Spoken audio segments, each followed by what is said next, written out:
All right, hello everybody. So Wally, we're my planning services manager with the city of Dubuque. Emily, you gave it the best shot you could to try to get Travis's last name. We made fun of it a little bit, but it's Shrubelgen. It's that long Polish name. Sometimes it's hard to pronunciate. My last name gets butchered quite a bit as well. So we wish you could all be here in Dubuque, Iowa with us. It's a beautiful, sunny, 75-degree day outside. Mississippi River is flowing. There's a lot of boaters out today. But we understand the situation we have with COVID-19 and that social distancing. So Travis and I are going to take you through kind of researching a historic property. We prepare this presentation for our citizens, our Dubuque and our property owners, but we've kind of tailored it a little bit more to the state of Iowa, and we're using examples of resources that we have at our fingertips here in the city of Dubuque, and in order to help give you some ideas. That's something maybe your other communities, historic preservation commissions, county commissions can help assist with. So with that, we'll be off and running as soon as my screen starts changing. There we go. The first rule, do not reinvent the wheel. So you're going to start your research by finding out if information you seek has already been compiled. The best way to do that in your community would be to contact your city clerk. If you're in a smaller community, I'm guessing County Historical Society, but for our larger communities, that's contacting our Planning Services Department for the city of Dubuque or any other association that's affiliated with historic preservation. There's a lot of information that's probably already compiled for a property you may or may not be aware of. So, just try to go out and try to find those resources. So with the city of Dubuque, we've had several in-depth architectural surveys that have been conducted over several years. You can sign and see there. We also try to make as much of our information available online. So we allow our citizens and anyone who's researching a property to have that ability to do it themselves instead of contacting staff and helping assist them, which we do all the time. Some people like to be that little sleuth themselves and try to find some of their information and gather that history about their own home, and it kind of gives them a little bit of pride. So we have all of our historical surveys available online. We also take all of our certified local government inventory lists that we have of properties that we may have compiled through Section 106 reviews, and we provide that all available online through what we call Laserfish program, so people can pull up individual site inventory forms for their property.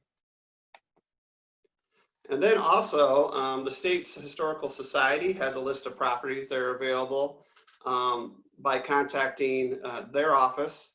And they typically have a list of what they call the DOE, the Determinations of Eligibilities, and they have a running list of all properties that they've received surveys for. So they have the ability to help assist any property owner or anybody who's researching a property at their fingertips as well. So their contact information is there. And you can contact their historic inventory coordinator. So kind of the format I'm going to go over, and you'll see the slide kind of quite often, this format. Well, we'll talk about, what the material is, where's the source, where can you find it, and the type of information that you're going to find in that document. So to kind of start off, we're going to talk about the abstract. I call it the holy grail of information when you're researching a historic property. And that's because it provides a lot of information that's related to deeds and mortgages, wills, divorce decrees. It provides information from owners, dates of property changes hands. And there's just a wealth of information. And we'll go through an example at the end of the meeting, kind of showing some of that information you can garner from there. You typically find that from the owner. Sometimes you don't have the ability to get it from the owner if you're trying to research something, but the owner should have that abstract. Or the title search when the attorney did for the property, or a title company. The next thing is we have our architectural construction drawings. You can find those at several places throughout the community, and a lot of people will access them to the city assessor's websites, which are available online. There's information in newspaper references. Unfortunately, a lot of building services departments, building permits, they do not hang on to some of those drawings. If you're very fortunate to have, that would be great. But that will give you information about the architect, the builder, plans, materials, and some building dates. So for example, here's an original blueprint that was provided to us by a property owner of his property located at 1545 Montrose Terrace. And he actually acquired this from the previous property owner. So it's great that they were able to hang on to these blueprints and be able to pass them down from generation to generation to the new owners. Next thing we're going to talk about is architectural and journal reports. You're going to find these typically at your libraries and other city departments that might be available. I'll talk about quite a few things you can yield from that information. But one thing that we like to get involved with is architectural styles from that. And what I mean by architectural styles, and there's a lot of discussion about it, but the first thing is, old style is not an architectural style. It used to be the former official beer of the Chicago Cubs. However, old style is not an architectural style. And we see that a lot on city assessor records throughout our state and some of the areas where they may not be familiar with the architectural style. So they'll just put old style down.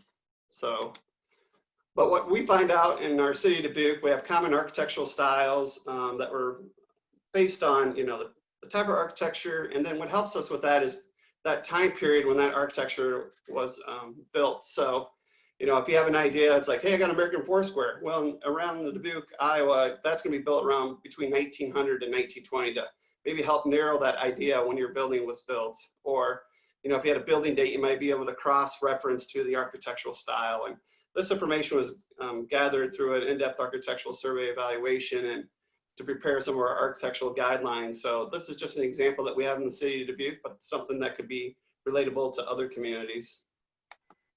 And with that, I'm going to hand it over to Travis Strobelgen. All right, Wally.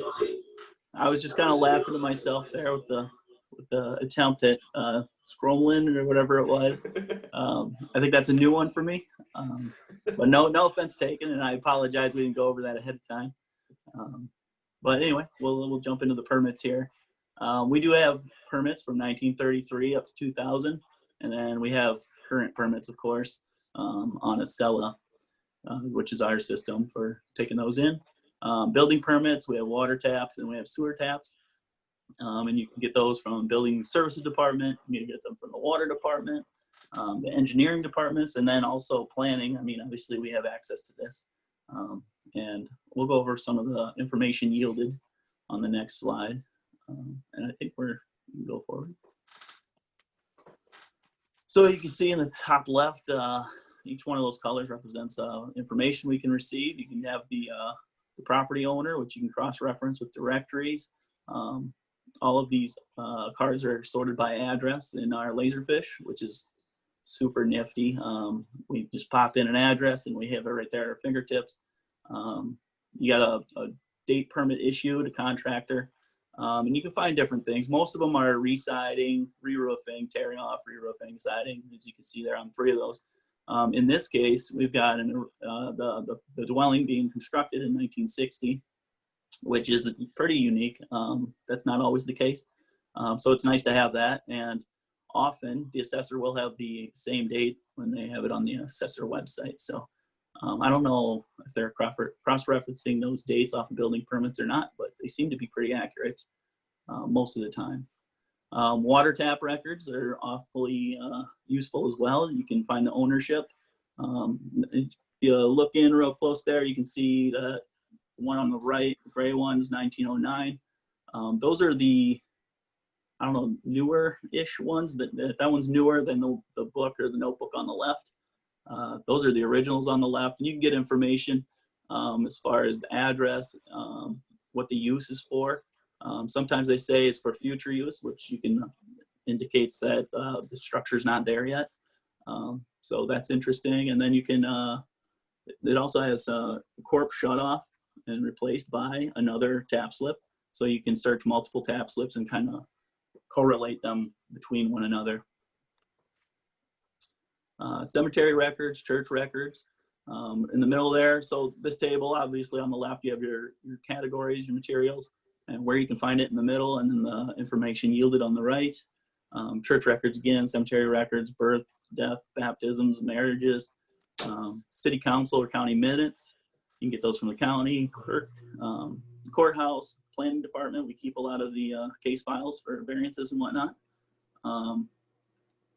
Yep, commercial histories, get them at the head offices, at libraries, local regional libraries. If the building you're working on is a local industry, a lot of times there's whole backgrounds and histories, and then there's so much information, it's ridiculous because they're kind of a cornerstone of the city. We have a few examples of that. Of course, I can't think any right now, but Wally can do that later.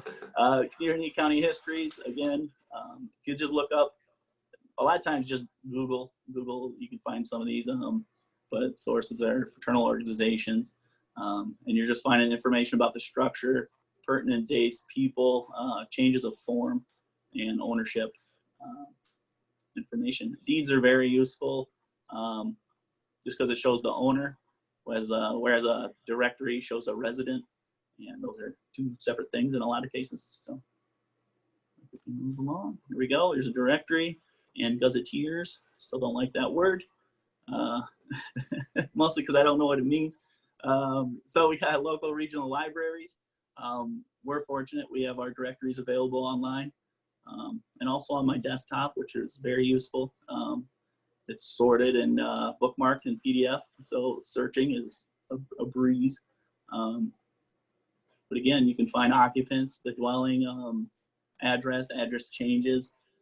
Here we've got 2234 Washington, and you can see, if you look close enough, you can see the crosses. So you got your first block, then 21st cross, and then second block.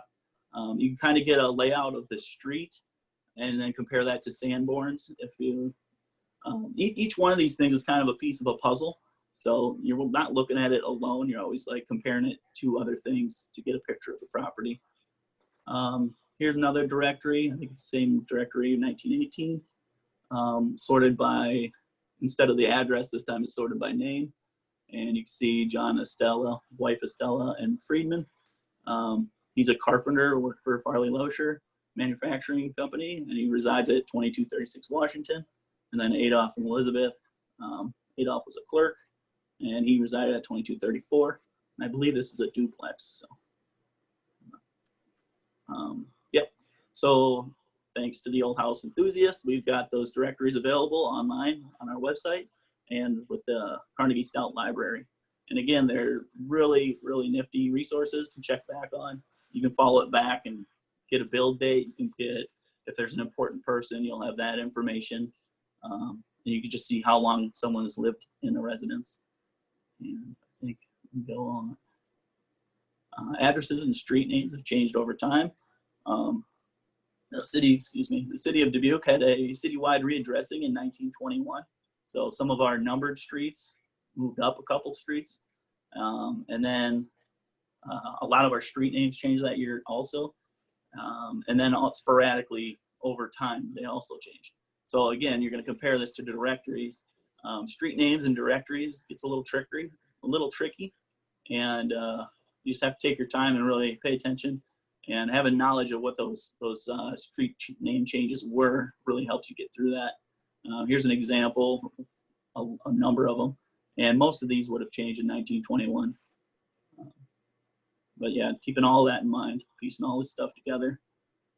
These state records, family personal papers, we use less for site inventory purposes, but they are available for anybody looking up information. You can obviously see property changes, ownership changes, rental information, family relationships, ownership, again, architectural plans, which are really nice. You can see the original form if you're lucky, and then you can see all the changes over time. Genealogical records, again, biographies of individual, family histories. If they're an important person, you would use this. And sometimes just looking up genealogical records gives you address information. And then you can cross-reference that with your other sources and directories and whatnot. And insurance records. Floor plans are in insurance records, so obviously the cost of your insurance would change if you increase the size of your structure.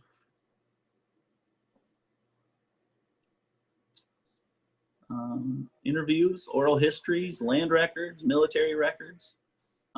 Again, you're looking for personal information here, and then cross-referencing that with all the other items again. Land records would be particularly useful. You could get, I suppose, information concerning properties, peoples, dates, locations, events, biographies, which is the whole point of the research anyway. So, yep. And then the Telegraph Herald. So we've got these, as we said, at the, I guess that was the directories. Newspapers are also at the library. All of the City of Dubuque's newspapers, from the early ones, can't remember what they're called, but they're all a variation of Telegraph Herald, the Daily Herald, and Dubuque Herald. And you can look up a plethora of information here. We'll go over a little bit later. They have the annual build reports. You can search people's names. You can search the lot description, find information on particular address, particular people, and maybe clarify some of those address change informations. A lot of times births, deaths, and weddings are also added in there, and that can be useful in creating that picture. As I just mentioned, annual building construction reviews are in the newspapers, and these are examples of all that information compiled. We have that in the document center on our City of Dubuque website, and that's just a summary of where these build permits, these annual build permits, are located. So they tell you which paper, the year of the paper, and which addresses are in each of those. So if you have an idea on when your building was constructed, you can kind of look these up and see if it's in there, and again, narrow down that build date. What is this? Is this just Google News? Okay. So this is similar to looking up the newspapers, except it's just via Google News. I can't say I've used that too many times. Maps, plats, bird's eye views, sanborns are very, very useful. We use them in almost all of our site inventory forms. And again, you're looking at location, boundaries, uses, outbuildings, the appearance of the building, the original footprints that change over time, and the age of the structure. So, excuse me one second. So if you're a good civilian, or I guess citizen, you can go down to your library and get a library card without issue, and then apply for a Iowa Library Services card, and they'll give you a password here, or a card number here, and then you can log into the Sanborn maps. The Sanborn maps for each of the our city is quite useful. As you can see there, there's numbers everywhere. They're like a 9-block area, and that corresponds with a more detailed map, and it has street address changes, it has address changes, it has the form of the building, and then if you compare that between different Sanborns, then you can kind of draw that picture out and see exactly where that's at, and then also add on top of that all your other information, and you can really get a good picture of where this building's been, all the changes, and when it was built. So here again, this is the 1891, and there's a drop down there. There's like 5 or 6 available, just different dates, and the city limits change on pretty much each one until you get up into the 50. But again, same process. They go in, each one of those individual ones goes into a detailed picture, and you can see it a little better there. So the prior slide showed the key sheet. And then if you were to go to one of these corresponding numbers, it says sheet 1, 2, 3, 4, whatever there. If you find that number on the sheet, that would cover that area, and it's way more detailed, as you can see, or it might be too small. Library of Congress is another resource for the Sanborns. These are colored maps, actually, so I'm not overly familiar with those. I use the other version more often myself. Library of Congress is a useful resource, though, in a number of ways. Here's a bird's eye view. These are fantastic maps. Not only do they look good, you can zoom in on them, and they maintain their resolution, and they're quite detailed. You can get the building forms, the number of windows, Street names are on there. You can just see the form of the building and see if that's changed over time. And it's another resource that you can cross-reference. There's the perspective map from 1889. Same kind of story. I think I saw somebody presenting earlier and they had that in the background, so it looks good on the wall too, if you're into that kind of thing. Photographs and postcards and tax records. So photographs, postcards are a great resource. I know as an intern, I scanned quite a few of the postcards in, and some books we'll talk about a little later. And we've got those searchable, so type in an address, hopefully something pops up. A lot of times people are taking pictures or are interested in other buildings, but your building might be there in the background. And you can get that original form maybe, depending on the year, or maybe you can see a variation of it that way. And tax records, obviously the county assessor is a very valuable resource. It has bill date, which can be accurate. A lot of times you got to double check that with other information that we've talked about already. It's got the description of the structures. It has sometimes the year sheds or detached structures are constructed, additions, and yep, you can see the evolution. So Encyclopedia Dubuque's a great source for us. Maybe you have that in your one for your city, your locality. Hard Cow, never been there to be fair. But again, postcards, you can find old building pictures if you're interested in them. It depends on the building. Sometimes it's a secondary building, maybe not the primary building in the postcard. But you'd be surprised what you can find. More photography, similar kind of system or similar kind of thing.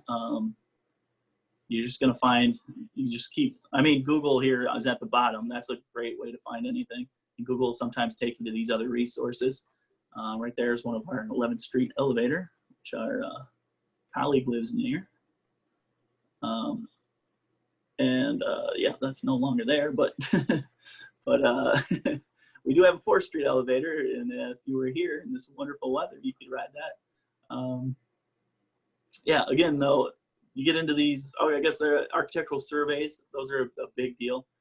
We've got them from 70s and 90s, and then from 2000 up to 2015, we had Jim Jacobson surveys, but maybe your locality has some of those similar surveys. And in those, they go into detailed reports on districts, individual houses, and they kind of compile that information. So as that Wally said with the first slide, don't reinvent the wheel. That information might be available via surveys. Here we've got photography. I'm going to just repeat myself a little bit here.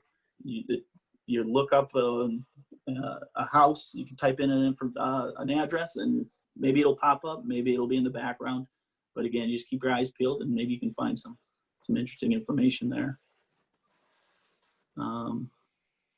So State Historical Society of Iowa, iowahistory.org. They've got a lot of this information, a lot of it's combined, put together already for you. Something to look through. Maybe they have information in your locality.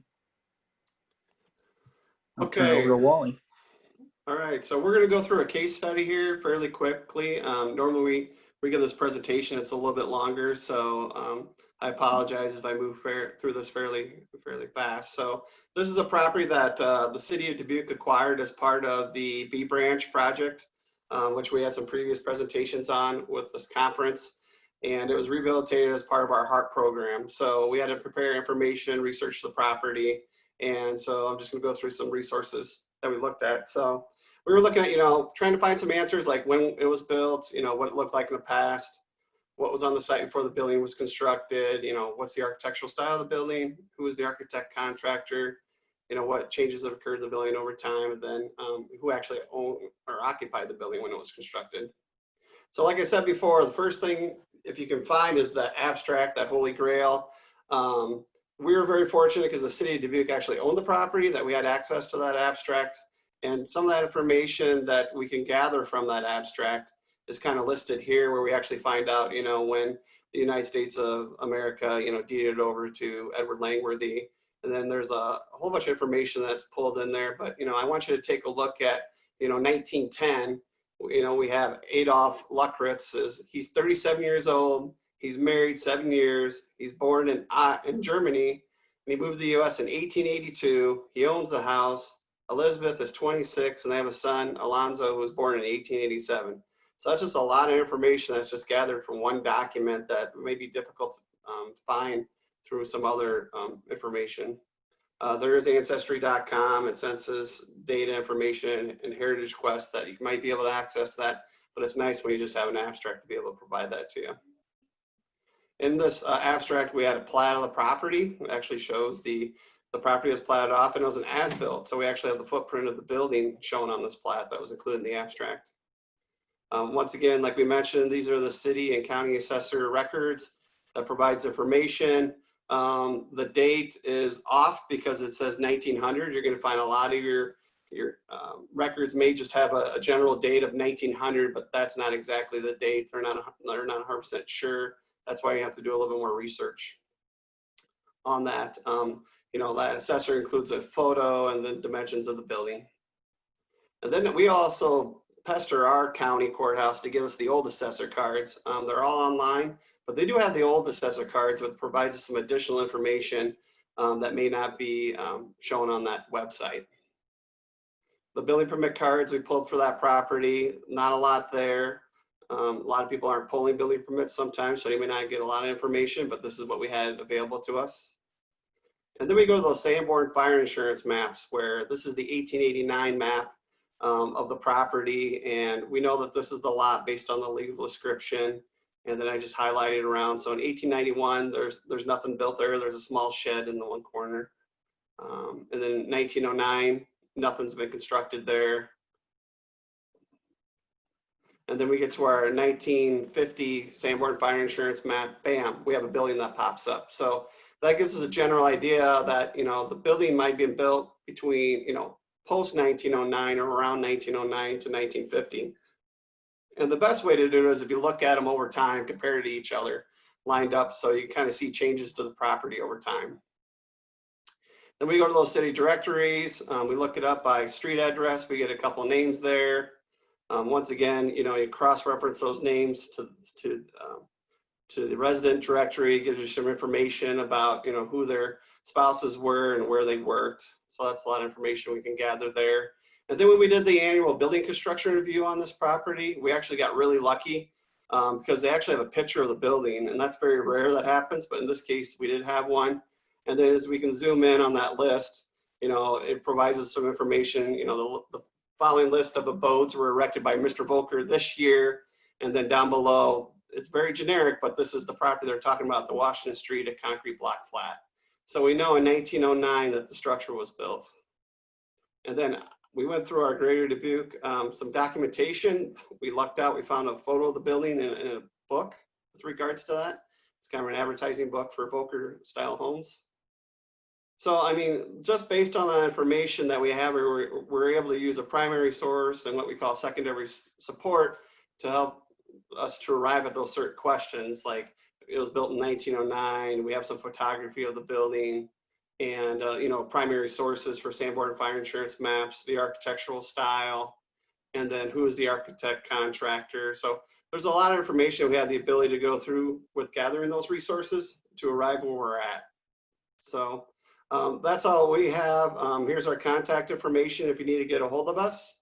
And we'd like to thank you and we'll be able to answer some questions. All right, we do have a few questions from our attendees. Travis, you mentioned Old House Enthusiasts who gave you a grant to put information online to assist the public. Can you expand on that organization a little bit and maybe provide their contact info? Yeah, I'll let Wally answer. Travis, you want to take that? So Old House Enthusiast Club is a group of citizens in Dubuque that get together, and they during Historic Preservation Week, they do an old house tour, and they charge a fee for the tickets to give a tour of certain homes, and they gather that information. and they take that emission and they use it to help support historic preservation. In this case, they were able to provide us a grant locally to our office to be able to help apply for a certified local government grant in order to help digitize those city directories. And all those city directories were on microfilm. That was already done by Loras College. So they were taking microfilm and microfiche and converting it into searchable form. So it's a local organization that they're able to help assist us, and their goal is to help with City of Dubuque. It says they just dissolved last week, though, so that's not good to hear. No, that's not good. Do you believe that the resources that you mentioned would be similar in all courthouses and newspapers? Yeah, most of them are, especially at the courthouse and the newspaper type information. We're very fortunate with Dubuque, with the age of our community and some of the resources that we have at our fingertips. A lot of times it's out there. It's how accessible is it? So yeah, it's worth looking into. Yeah, we try to make it as accessible as possible by making it available via the internet. We even scan them in as searchable PDFs. So you're researching a document, you just type it into a word search, as opposed to try to scan through every single directory and try to find some information that may or may not pop up. So. Awesome. I do have a question on what is the old home tour fee and how much are tickets? Well, since they just absolved last week, I'm not 100% sure on that. But we will, if you want to contact us, we'll keep you in touch with that. But that was something they would do during May, during this Historic Preservation Week. So. And then I'll do one last question and wrap up the session. If someone has a drawing of their historic home from the late 1800s, how true would that drawing be to the appearance? That's a good question. It depends on, it was drawn by an architect. If you look at lithographs, sometimes they're just a representation. Those perspective maps aren't in great detail. They just kind of give you an idea. But what we would do is if someone contacted us about that, the first thing we would say is, can we scan that in so we have a record of that for our records for future, for one thing, in order to help assist them with that. But yeah, if they took the time to draw it in the 1800s, it may be fairly accurate, but it just depends. Yeah, if you could find any supporting documentation, that'd be the best way to find out. Well, That's thank where all those you news. both. Yep. Sorry, Travis. No, you're all right. Thank you both for your expertise. Thank you to all of our presenters today. It was a truly wonderful session.